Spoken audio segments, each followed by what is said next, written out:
갈매기의 꿈, 리처드 바크. 가장 높이 나는 갈매기가 가장 멀리 본다. 제3부. 조나단은 천천히 아득한 벼랑 위로 선회하면서 지켜보았다. 이 세련되지 않은 어린 플래처는 거의 완벽한 비행 생도에 가까웠다. 그는 공중에서 강하고 가벼우며 빨랐다. 그러나 무엇보다도 한층 중요한 것은 그에겐 나르는 것을 배우려는 강렬한 충동이 있다는 것이었다. 그리하여 그는 이 순간에 이르른 것이다. 흐릿한 회색 모습은 요란하게 하강하면서 시속 150마일로 그의 교사를 지나쳐 번쩍이며 날았다. 그는 느닷없이 또 다른 실험으로 돌입해서는 느린 16개 방위점 수직 회전을 하면서 각 방위점을 큰 소리로 헤아렸다. 8, 9, 10. 보세요, 조나단. 나는 풍속보다 빠르게 날아가고 있어요. 11. 나는 당신처럼 근사하고 날쌔게 멈추고 싶어요. 12. 하지만 돌풍 때문에 도저히 그럴 수가 없어요. 13. 이 마지막 세 방위점은 없어도 14. 플래처는 절정에서 갑작스러운 실속을 한 데다 실패에 대한 그의 분노와 강포가 사태를 더욱 악화시켰던 것이다. 그는 뒤로 넘어져서 곤두박질했고 거꾸로 핑핑 돌며 맹렬한 기세로 떨어지다가 마침내 그의 교사보다 100피트 아래쪽에서 숨을 헐떡이며 회복했다. 당신은 나하고 시간 낭비만 하고 있어요, 조나단. 나는 너무나 우둔해요. 나는 너무나 바보예요. 아무리 거듭해봐도 도저히 해낼 수가 없는걸요? 조나단은 그를 내려다보며 고개를 끄덕였다. 내가 정지를 그처럼 어렵게 하는 한 너는 결코 확실히 그걸 해낼 수 없을 거야, 플래처. 너는 시작에서 이미 시간당 40마일을 잃는 셈이야. 너는 유연해져야만 해. 단단하지만 유연하게. 알아듣겠나? 그는 어린 갈매기의 고도에까지 떨어져 내려왔다. 자, 나란히 붙어서 함께 해보자고. 정지하는 걸 눈여겨봐. 그건 유연하고 쉬운 시작이지. 3개월이 다 됐을 때 조나단은 다른 6 생도들을 거느리게 되었다. 이들은 모두 추방당한 자들이었지만 나름의 즐거움을 위한 비상이란 이 이상하고 새로운 관념에 대해 호기심을 갖고 있었다. 아직도 그들로선 고도의 기술을 연마하는 것이 그 배후의 숨은 이유를 이해하는 것보다 한결 쉬운 일이었다. 우리들 각자가 사실은 위대한 갈매기의 관념이며 자유의 무한 관념인 거야. 조나단은 저녁 때 해변에서 이렇게 말하곤 했다. 그리고 정확한 비행은 우리의 진정한 본성을 표현하기 위한 노력의 한 단계이지. 우리를 제약하는 모든 것을 우리는 제거해야만 해. 그것이야말로 이 모든 고속 연습, 저속, 고개 비행 연습을 하는 이유인 거야. 그러면 그의 생도들은 그날의 비행에 지쳐 잠들어 버리기 일쑤였다. 그들은 연습하기를 좋아했으나 그것은 빠르고 자극적이었으며 수업과 더불어 불어나는 배움에 대한 갈망을 충족시켜 주었기 때문이다. 그러나 그들 중 아무도, 심지어 플래처 린드조차도 관념 비상이 바람과 기체 비상처럼 실제적인 것이 될 수 있다는 것을 믿는 데까지는 이르지 못했다. 또 어느 땐가는 조나단은 이렇게 말했다. 너희들의 온 몸이 날개 끝에서 날개 끝까지 너희들이 볼 수 있는 형태로 나타난 너희들의 생각 자체 이외의 아무것도 아닌 것이다. 너희 생각의 사슬을 끊어버려라. 그리고 너희 육체의 사슬도 역시 끊어버리고. 그러나 그가 그걸 어떤 식으로 얘기하더라도 그것은 재미있는 소설처럼 들렸다. 그리고 그들은 한층 더 잠이 필요했다. 겨우 한 달이 지난 뒤 조나단은 떠나온 갈매기 떼에게 돌아갈 때가 되었다고 말했다. 우린 아직 준비가 안 됐어요. 헨리 켈빈이 말했다. 우린 환영받지 못해요. 우린 추방당한걸요. 우리가 환영받지도 못할 곳으로 억지로 갈 수는 없잖아요. 우리가 원하는 곳에 갈 자유가 있고 우리가 있고 싶은 곳에 있을 자유가 있어. 조나단이 대답했다. 그리고 그는 모래에서 솟구치더니 옛 갈매기떼의 고향을 향해 동쪽으로 머리를 돌렸다. 생도들은 잠시 고민에 빠졌다. 왜냐하면 추방당한 자는 결코 돌아오지 말라는 것이 그 갈매기떼의 법률이었기 때문이고 이 법률은 1만 년 동안 한 번도 깨트려진 적이 없었던 것이다. 법률은 머물라고 말했고 조나단은 가자고 말했다. 그리고 이미 그는 바다를 건너 일바일쯤 가고 있었다. 만약에 그들이 더 오래 지체한다면 그는 혼자서 저기에 찬 갈매기 떼에게 이르게 될 것이다. 하긴 우리가 만일 그 떼거리의 일부가 아니라면 그 법률에 복종하지 않아도 되는 거지. 안 그래? 플래처가 강한 자의식을 드러내며 말했다. 게다가 만약에 한바탕 싸움이 일어나면 우린 여기보다 거기서 훨씬 많은 도움이 될 거란 말이야.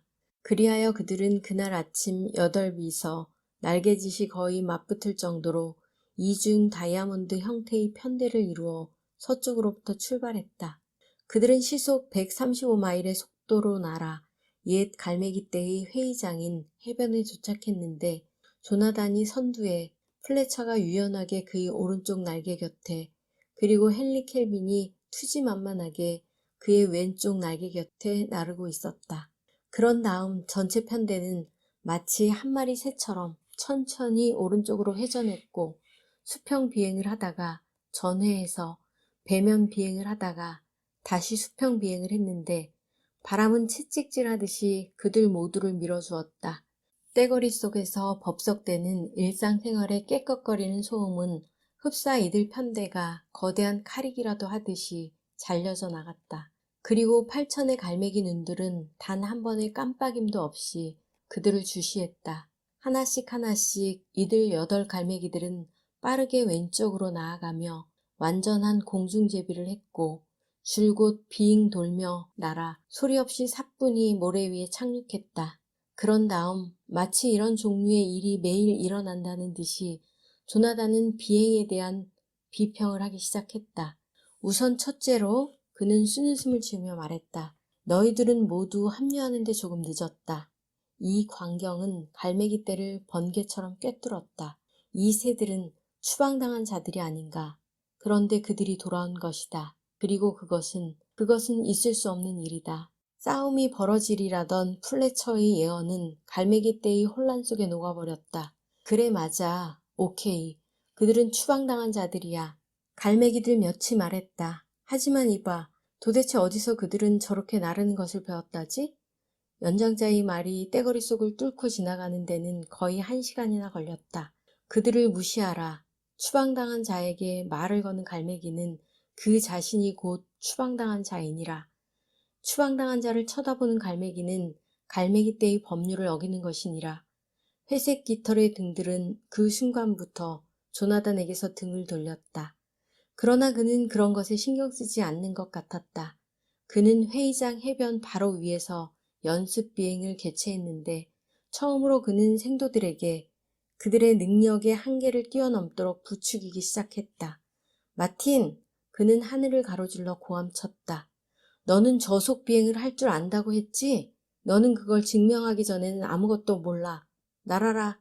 무척 조용하고 자그마한 마틴 윌리엄은 스승의 불같은 열정에 맞닥뜨리자 수스라치게 놀라 홀연 자신을 알아보고 저속의 마술사가 되었다. 가장 가벼운 산들바람 속에서 그는 단 한 번도 날개를 퍼득거리지 않고 기칠 만곡시켜 모래로부터 구름까지 솟아올랐다가 다시 내려올 수 있었다. 그와 마찬가지로 찰스 롤랜드는 큰 산바람 속을 날아 24,000피트까지 올라가서 놀람과 행복에 넘쳐 차고 희박한 공기로부터 푸른 바다로 내려와서는 내일이면 더 한층 높이 올라가겠다고 결심하는 것이었다. 플래처는 누구보다도 고개 비행을 사랑했던지라 그의 16방위점 수직 저속 회전을 정복했다. 그리고 다음 날은 삼중의 역제주 넘기로 고개를 마무리 지었는데 여기저기서 그의 고개를 슬쩍슬쩍 훔쳐보는 눈들이 있는 해변을 향해 그의 깃털은 눈부시게 흰 햇빛을 뿜어내었다. 번번이 조나단은 생도들 각자 옆에 붙어서 시범을 보이고 암시하며 몰아붙이고 지도하고 있었다. 그가 순전히 재미로 그들과 더불어 밤과 구름과 폭풍 속을 뚫고 다니는 동안 옛 갈매기 떼는 저 아래 땅 위에서 비참하게 복닥거리고 있었다. 비행이 끝나면 생도들은 모래 위에서 휴식을 취했다.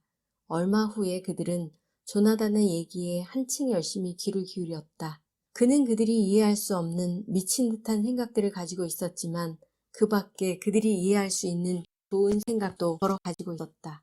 점차로 밤이면 생도들이 둘러앉은 주위로 또 하나의 원이 생겼다.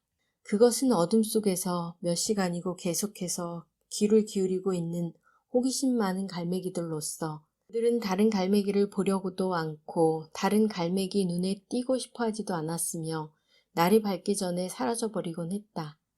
갈매기떼 중에서 첫 번째 갈매기가 금지선을 넘어와 나르는 법을 가르쳐달라고 부탁한 것은 이들의 귀환 후 한 달이 지나서였다. 이로 인해 테렌스 로웰은 선고받은 새가 되어 추방당한 자란 딱지가 붙었다. 이렇게 해서 그는 조나단의 8번째 생도가 되었다. 다음 날 밤에는 커크 메이나드란 갈매기가 떼거리로부터 빠져나왔는데 그는 왼쪽 날개를 질질 끌면서 모래사장을 뒤뚱거리며 건너와 조나단의 발 밑에 꼬꾸라졌다. 도와주세요. 그는 유언하는 투로 아주 조용히 말했다. 저는 세상의 어떤 것보다도 더 나르는 것을 원해요. 그럼 잘해보자고. 나와 함께 땅에서 떠올라. 그게 시작이야. 조나단은 말했다. 당신은 이해 못하세요. 제 날개 말이에요. 전 날개를 움직일 수 없거든요. 메이나드, 너는 여기서 지금 내 자신이 되는 자유, 즉 너의 진정한 자아가 될 자유를 가지고 있는 거야. 그리고 아무것도 너의 길을 방해할 수는 없어. 이것이 바로 위대한 갈매기 법칙이야. 존재하는 법칙 말일세. 제가 나를 수 있다고 말씀하시는 거예요? 나는 내가 자유롭다고 말하는 거야. 과연 이 말처럼 아주 간단하고 빠르게 커크 메이나드는 힘들이지 않고 날개를 펼쳤고 어두운 밤하늘로 솟구쳐 올랐다. 갈매기 떼는 그의 고함 소리에 잠을 깼다. 500피트의 공중에서 그는 나는 나를 수 있다. 들어봐 라고 고래고래 소리치고 있었다. 나는 날 수 있다. 해가 떠오를 즈음 생도들의 원 둘레 바깥쪽으로 거의 1000마리나 되는 새들이 메이나드를 호기심 어린 눈으로 바라보며 서 있었다. 그들은 남의 눈에 띄건 말건 개의치 않았으며 조나단의 말을 이해하려고 애쓰면서 골똘히 귀를 기울이고 있었다. 그는 아주 간단한 것들을 말했다. 즉, 나는 것은 갈매기의 권리라는 것, 자유란 바로 그의 존재의 본질이라는 것, 자유를 방해하는 것은 무엇이냐, 그것이 의식이든 미신이든 아무튼 어떤 형태로든 제약이 되는 것은 무엇이든 제거해야만 한다는 것 등을. 제거하라고요? 떼거리들로부터 한 목소리가 말했다. 갈매기 떼의 법률일지라도 말이에요. 단 하나의 참다운 법률은 자유회로 인도하는 법률이지. 조나단이 말했다. 다른 어떤 법률도 없어요. 어떻게 당신은 우리가 당신처럼 날기를 기대하세요? 다른 목소리가 말했다. 당신은 다른 새들보다 뛰어난 새로서 특별하고 재능이 있는 데다 비범하니 말이지요. 플래처를 보아요. 로엘을, 찰스 롤랜드를, 주디 리트를. 이들 역시 특별하고 재능 있고 비범한가요? 여러분들보다 낫지 않고 나보다 낫지 않아요. 한 가지 다른 점, 오직 한 가지 다른 점이라면 이들은 진정으로 자신들이 무엇인가를 이해하기 시작했고 그걸 실천하기 시작했다는 것이지요. 플래처를 제외하고 다른 생도들은 어색하게 자리를 떴다. 그들은 그들이 하고 있는 일이 바로 그것이라는 사실을 깨닫지 못했던 것이다. 떼거리는 매일처럼 자꾸 불어났는데 덜어는 질문하기 위해서 왔고 덜어는 우상 섬기듯 섬기려고 그리고 덜어는 조롱하기 위해서도 왔다. 저들은 만약에 당신이 위대한 갈매기 자신의 아들이 아니라면 당신은 당신의 시대보다 1000년이나 앞섰다고들 얘기하고 있답니다. 플래처가 어느 날 고단계 속도 연습 뒤에 조나단에게 말했다. 조나단은 한숨을 쉬었다. 존재의 값어치가 오해되고 있구나 하고 그는 생각했다. 저들은 그대를 악마라고 부르거나 그렇지 않으면 신이라고 부른다. 자넨 어떻게 생각하나, 플래처? 우리는 우리 시대보다 앞선 것일까? 긴 침묵. 글쎄요. 이러한 종류의 비행은 그걸 발견하고자 원하는 사람이면 누구나 배울 수 있도록 항상 이곳에 존재해 있었던 거죠. 그건 시대의 산물은 아니거든요. 우린 유행에 앞서 있는지도 모르죠. 대부분의 갈매기들이 나르고 있는 방법에 앞서 있는 것이겠죠. 그건 그럴듯하군. 조나단은 한동안 거꾸로 활동하기 위해 회전하면서 말했다. 그건 우리 시대보다 앞섰다는 말보다 2배나 낫군 그래. 그 일은 그로부터 꼭 일주일 후에 일어났다. 플래처는 새로운 생도들의 수업에서 고속 비행의 요체를 시범해 보이고 있었다. 그는 7,000피트 고도에서 강하에서 막 수평 비행으로 돌입할 참이었는데 해변 위 몇 인치 되는 곳에서 회색빛 줄기가 불타오르는가 싶더니 최초의 비행을 시작한 어린 새 한 마리가 엄마를 부르며 그의 항로로 곧장 활공에 들어왔다. 어린 새를 피하기 위해 눈 깜짝할 사이에 플래처 린드는 시속 200마일이 넘는 속도에서 맹렬하게 왼쪽으로 방향을 꺾은 결과 그만 단단한 화강암의 낭떠러지에 처박히고 말았다. 그에게 있어 그 바위 절벽은 마치 다른 세계로 들어가는 거대하고 단단한 문과 같은 것이었다. 그가 부딪혔을 땐 공포와 충격과 암담함이 폭발했다. 그런 다음 그는 비몽사몽간에 이상 야릇한 창공 속으로 표류했다. 두렵고 슬프며 미안했고 아주 못 견디게 미안한 마음이었다. 그가 조나단 리빙스턴을 만났던 첫날에 들었던 것과 같은 목소리가 그에게 들려왔다. 트릭은 말이지, 플래처. 우리가 자신의 한계를 차례로 끈기 있게 극복하기 위해 애쓰고 있는 바로 그것이란 말일세. 우린 조금 있다 계획된 연습이 있기까지는 바위를 통한 태클 비행은 하지 않는다네. 조나단, 위대한 갈매기의 아들로 알려져 있기도 하지. 대체 여기서 무얼 하고 계시죠? 벼랑, 저는 죽지 않았나요? 아, 플래처 이것 봐. 생각해보게나. 자네가 지금 내게 말을 하고 있다면 확실히 자넨 죽지 않은 거야. 안 그래? 자네가 해낸 일은 자네의 의식 수준을 아주 갑자기 변화시키는 거였네. 이젠 선택할 때야. 자넨 여기 머물러 이 수준에서 배울 수도 있고 어떻든 이 수준은 자네가 탈피한 수준보다 아주 약간만 높은 것이지. 그렇지 않으면 갈매기 떼에게 돌아가 그들과 더불어 계속 일할 수도 있을 것세. 연장자들은 일종의 재난을 기대하고 있었지만 오히려 자네가 그들에게 너무 과분한 은혜를 베풀었기 때문에 그들은 아연 실색하고 있다네. 물론 저는 그 갈매기 떼에게로 돌아가고 싶어요. 이제 겨우 새로운 그룹과 시작했는걸요. 아주 좋아, 플래처. 누구의 육체란 생각 그 자체 이상이 아무것도 아니라는 것에 대해 우리가 이야기했던 걸 기억하게나. 플래처는 벼랑 밑바닥 모든 갈매기 떼가 전부 모여있는 한가운데서 머리를 흔들고 날개를 펼치더니 눈을 떴다.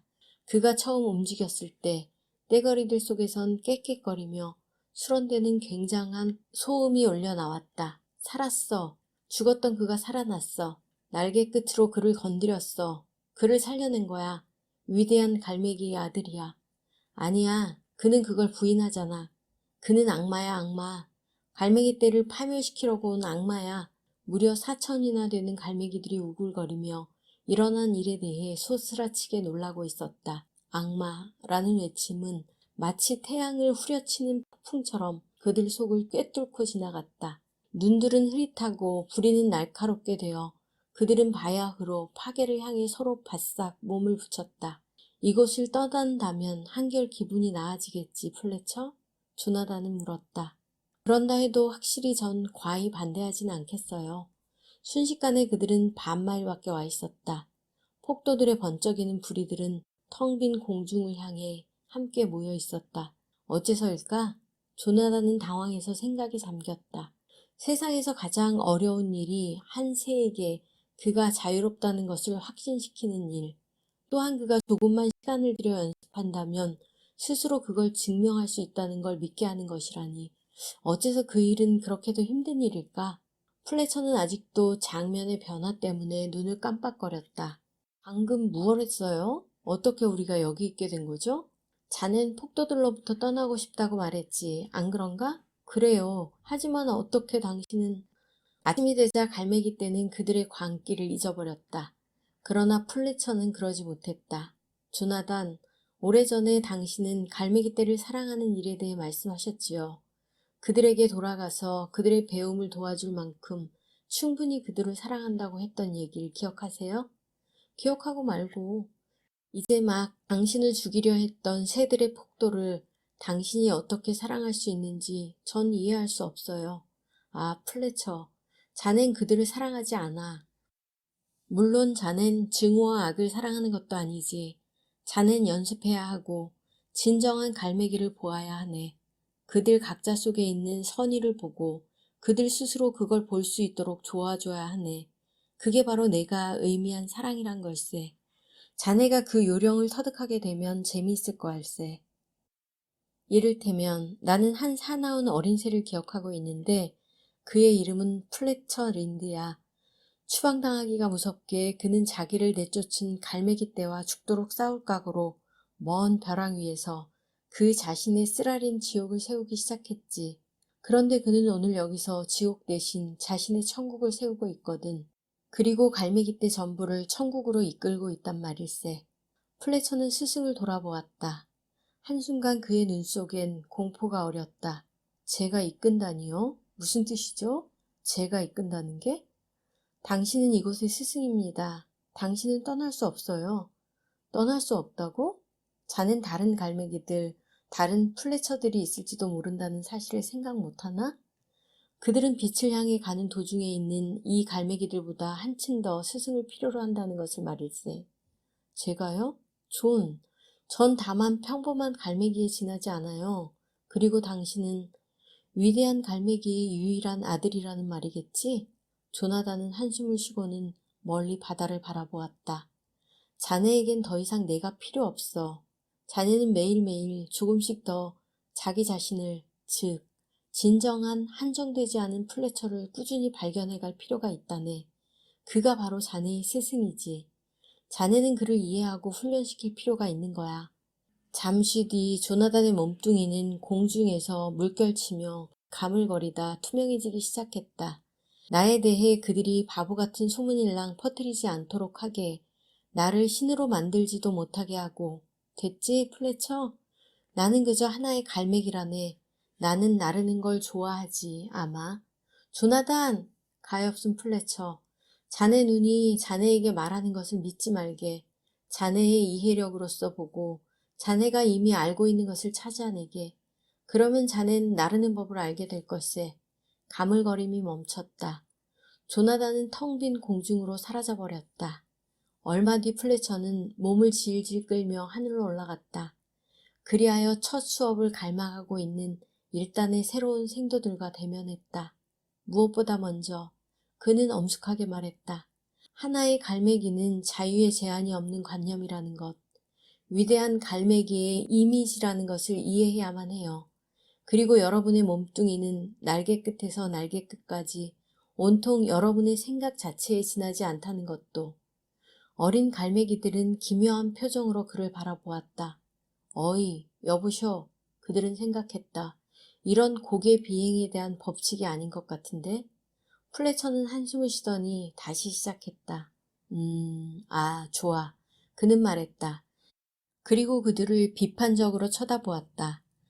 수평 비행부터 시작하기로 하지. 이렇게 말하면서 그는 그의 친구가 아주 정직하게 말해서 플래처 자신보다 더 비범하지 않았다는 것을 홀연 이해했다. 한계가 없다고 했죠, 조나단? 하고 그는 생각했다. 그래, 그렇다면 내가 희박한 공기로부터 당신의 해변에 나타나 비행에 관한 한두 가지 일을 당신에게 보여주게 될 시간도 멀지 않았어요. 그리하여 플래처는 자신의 생도들을 철저히 엄격한 눈빛으로 보려고 했음에도 한순간 문득 그들 모두를 창으로 있는 그대로 보았으며 그가 마음먹었던 것보다 한층 더 그가 본 바 그대로를 사랑했다. 한계가 없다고 했죠, 조나단? 그는 생각에 잠겨 미소 지었다. 배우기 위한 그의 경주가 시작되었던 것이다.